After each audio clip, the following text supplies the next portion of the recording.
Você está ouvindo o audiobook de Revista Espírita de 1858, de Allan Kardec. Agora, você vai ouvir o capítulo 57.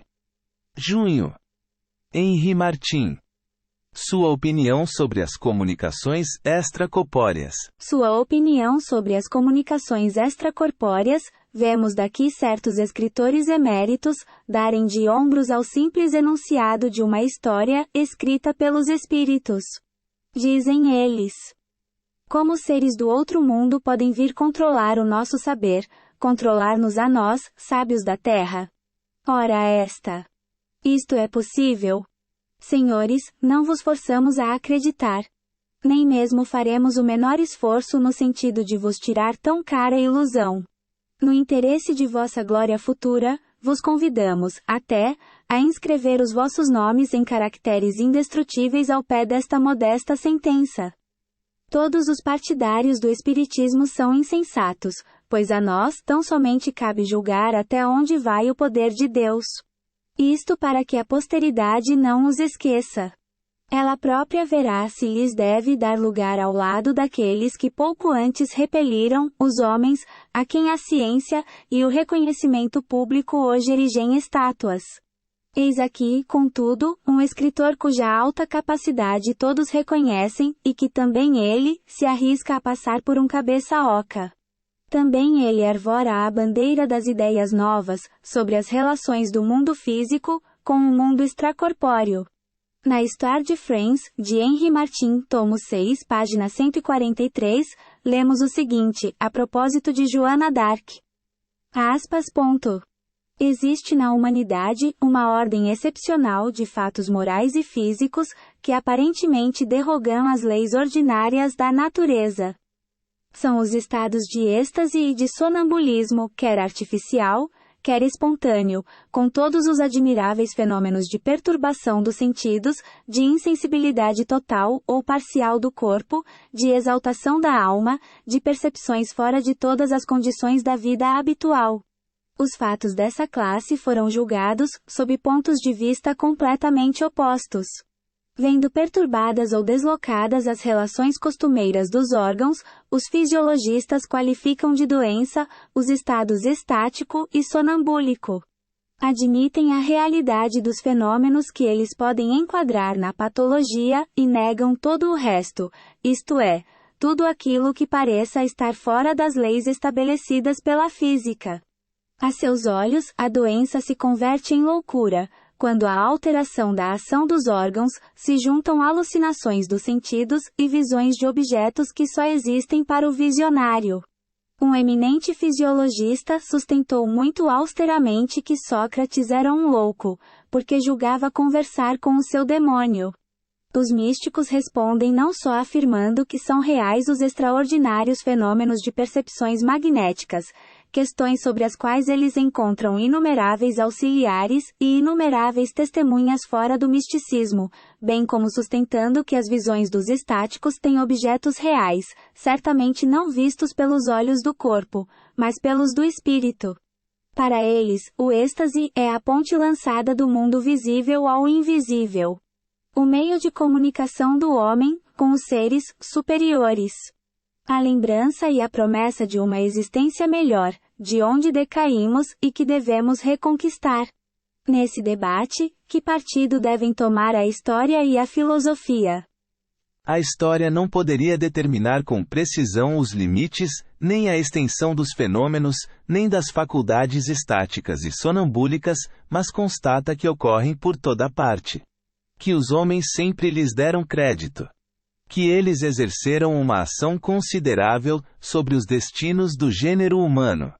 Que se manifestaram não apenas entre os contemplativos, mas também entre os gênios mais potentes e mais ativos, e a maioria dos grandes iniciados. Que por mais desarrazoados que sejam muitos estáticos, nada existe de comum entre as divagações da loucura e as visões de tantos outros. Que as visões podem ser ligadas a certas leis. Que os estáticos de todos os lugares e de todos os tempos têm aquilo que se poderia chamar uma linguagem comum, a linguagem dos símbolos, da qual a poesia não é mais que um derivativo, linguagem que exprime mais ou menos constantemente as mesmas ideias e os mesmos sentimentos por intermédio das mesmas imagens. Talvez seja temerário concluir algo em nome da filosofia.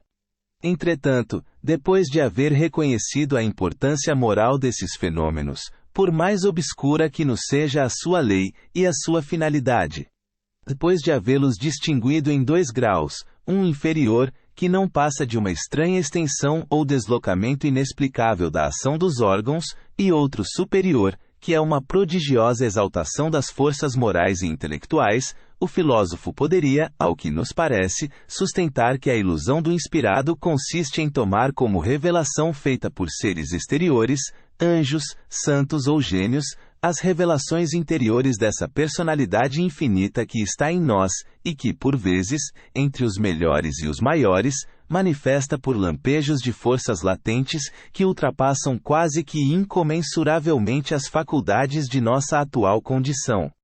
Numa palavra em linguagem acadêmica, são para nós, fatos de subjetividade. Na linguagem das antigas filosofias místicas e das mais adiantadas religiões, são revelações do Fëroer II, masdeísta, do bom demônio de Sócrates, do anjo da guarda, desse outro eu que não passa do eu eterno, em plena posse de si mesmo, planando sobre o eu mergulhado nas sombras desta vida. É a figura do magnífico símbolo zoroastriano, representado por toda parte em Persépolis e em Nínive. O Fëroer alado ou o eu celeste, planando sobre a pessoa terrena. Negar a ação dos seres exteriores sobre o inspirado.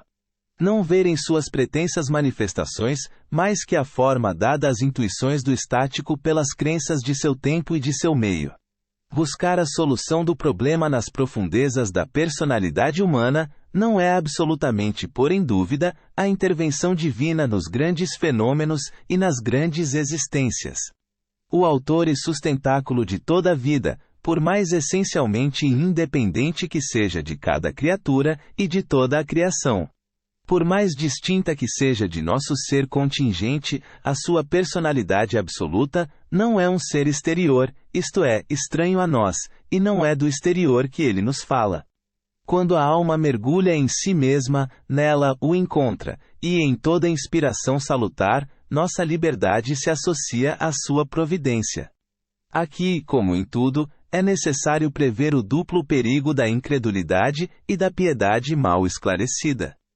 Uma não vê senão ilusões e impulsos puramente humanos. A outra se recusa a admitir qualquer parcela de ilusão, de ignorância ou de imperfeição, onde só vê o dedo de Deus, como se os enviados de Deus deixassem de ser homens, homens de um certo tempo e de um certo lugar, e como se os relâmpagos sublimes, que lhes atravessam a alma, nela depositassem a ciência universal e a perfeição absoluta. Nas mais evidentemente providenciais inspirações, os erros que vêm dos homens se misturam à verdade que vem de Deus. O ser infalível a ninguém comunica a sua infalibilidade. Julgamos que esta digressão não será tida por supérflua. Deveríamos pronunciar-nos sobre o caráter e sobre a obra daquela inspirada, que no mais alto grau deu testemunho das faculdades extraordinárias de que falamos acima, e que as aplicou à mais brilhante missão dos tempos modernos. Era preciso tentar emitir uma opinião à altura da categoria dos seres excepcionais a qual pertence Joana d'Arc. Ponto.